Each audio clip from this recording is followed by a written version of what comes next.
Bully niya na si Chase. Dati, si Chase yun ang bubuli sa kanya nung dumating siya kagabi. Ngayon, tingnan mo. Si Chase yung nakaupo na lang. Binubuli niya si Chase. Nangyayari ka ngayon. Sige. Nananahimik lang yan si Chase. Tingnan mo kung anong ginagawa. Talagang 3 months old pa lang yan si Coco. Nasaktan ka ngayon. Napiko na. Sige. Hindi ka na ngayon.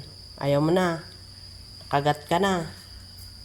Sabi ko sa'yo, wag mong pupunuin si Chase eh.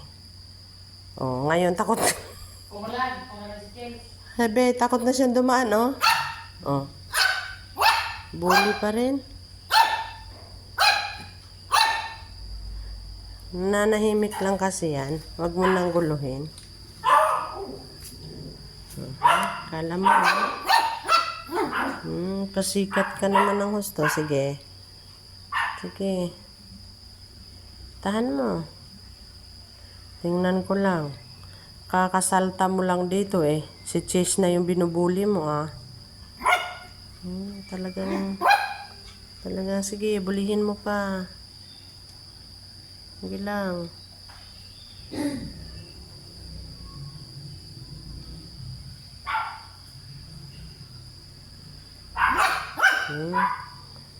Cute-cute mo nga, kaya lang napakakulit mo, napakabully mo.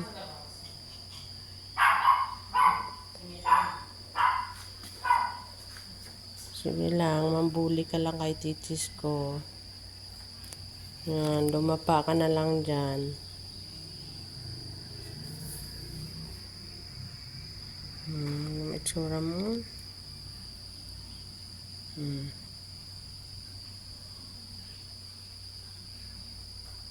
Sige na, bulihin mo na si Chase. Coco. Coco.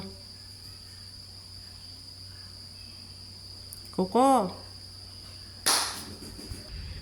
Chase, nalungkot ikaw. Binubuli ka nung bagong dating na si Coco. Ha? Nalulungkot ikaw, Chichiko? Binubuli ka lagi ni Coco? Hindi na yung lalapit si Coco. Binigyan mo na ng isang sample eh. Ayan na naman Ayan na naman si Coco diba malayo na yung dinaanan ni Coco? Tingnan mo si Coco. Saan? Puntahan mo na si hindi ka na makalapit Kala mo lang Saan ka napupunta? Oy. Coco. Coco, come here. Coco, come here. Come here. Wala ka dyan.